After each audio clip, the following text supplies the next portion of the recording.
cinema first show ಆಗಿದೆ actually ಸಖತ್ response fans ಎಲ್ಲ ಫುಲ್ ಪಿಕ್ಚರ್ ಮುಗಿಸ್ತಾ ಇದ್ದಾರೆ ಒಂದು ಅಂದರೆ ಇಂಡಸ್ಟ್ರಿಗೆ ಒಂದು ಬೇಕಿತ್ತು ಥರ ಒಂದು ಗೆಲುವು ಮತ್ತೆ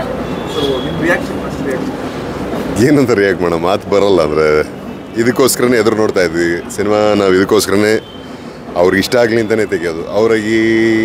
ಈ ಹೋಲ್ಸಮ್ ಅಭಿಪ್ರಾಯ ಅಂದರೆ ಎನಾನಿಮಸ್ಲಿ ಎಲ್ಲರೂ ಮೆಚ್ಕೊಳ್ಳೋದು ಇದೆಯಲ್ಲ ಆ್ಯಂಡ್ ಎಲ್ಲ ವಯೋಮಿತಿಯವರು ಇದನ್ನು ಮೆಚ್ಕೊಳ್ಳೋದು ಇದು ಎದುರು ನೋಡಿದ್ವಿ ನಿಜ ಇಲ್ಲ ಅಂತಲ್ಲ ಬಟ್ ಇಷ್ಟು ಚೆನ್ನಾಗಿ ಓಪನಿಂಗ್ ತೊಗೊಳುತ್ತೆ ಇಷ್ಟು ಚೆನ್ನಾಗಿ ರೆಸ್ಪಾನ್ಸ್ ಬರುತ್ತೆ ಅಂತ ಗೊತ್ತಿರಲಿಲ್ಲ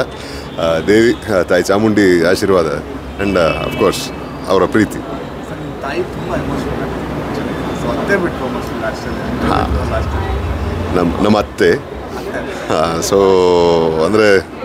ಅದೇ ನನ್ನನ್ನು ಮನೇಲಿ ನೋಡಿರ್ತಾರಲ್ಲ ನನ್ನ ಮನೆಯಲ್ಲಿರೋ ರೀತಿ ಬೇರೆ ಹೊರಗಡೆ ಅಫ್ಕೋರ್ಸ್ ಅಂದರೆ ಸ್ಕ್ರೀನ್ ಮೇಲೆ ನೋಡಿದಾಗ ಅದೊಂದು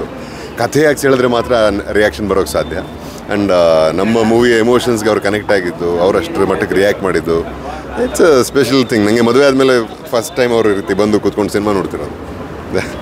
ಸರ್ ಆ್ಯಕ್ಚುಲಿ ನಿಮ್ಮ ಎಂಟ್ರಿಗೆ ಹರಿಪ್ರಿಯ ಮೇಲೆ ಒಂದು ವೈಬ್ ಇತ್ತು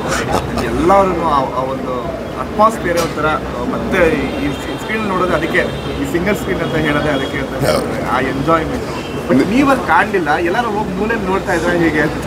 ನಾನು ಆ್ಯಕ್ಚುಲಿ ಅಲ್ಲಿರೋದು ಬೇಡ ಅವ್ರ ಮಜಾ ಮಾಡಲಿ ಎಂಜಾಯ್ ಮಾಡಲಿ ಸಿನಿಮಾನ ಅಂತ ನಾನು ಸೈಡಲ್ಲಿ ನಿಂತ್ಕೊಂಡು ನೋಡ್ತಾ ಇದ್ದೆ ನನ್ನ ಹೆಂಡತಿ ರಿಯಾಕ್ಷನ್ ನೋಡಿ ಪಾಪ ಅಂದರೆ ಅಫ್ಕೋರ್ಸ್ ಕಣ್ಣಲ್ಲಿ ನೀರು ಬಂತು ಅವ್ರಿಗೆ ಅದು ನೋಡಿ ಅಂದ್ಕೊಂಡು ಸೈಡ್ಗೆ ಬಂದ್ಬಿಟ್ಟೆ ನಾನು ಆ ಮೂಮೆಂಟ್ ಬಗ್ಗೆ ಹೇಳೋದು ಅಂದರೆ ಸ್ಕ್ರೀನ್ ಮೇಲೆ ಆರ್ಟಿಸ್ಟ್ ಆಗಿ ಅಥವಾ ಹೀರೋ ಆಗಿ ಅಥವಾ ಇನ್ನೊಂದು ಕಾಣಿಸ್ಕೊಳ್ಳೋದು ಒಂದು ಅಧ್ಯಾಯ ಆದರೆ ಮನೆಯಲ್ಲಿ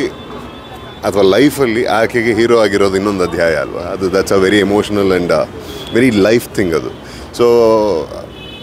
ತನ್ನ ಲೈಫನ್ನ ಹೀರೋನ ಸ್ಕ್ರೀನ್ ಮೇಲೆ ಆ ರೀತಿ ನೋಡಿದಾಗ ಪ್ರಾಬಬ್ಲಿ ಅವ್ರಿಗೇನೋ ಅನಿಸಿರ್ಬೋದು ನನಗೆ ಅಂದರೆ ನಾನು ಅದ್ರ ಬಗ್ಗೆ ಮಾತಾಡೋಕ್ಕಿಂತ ಅವರೇ ಅದನ್ನು ಹೇಳಿದ್ರೆ ಚೆನ್ನಾಗಿರುತ್ತೆ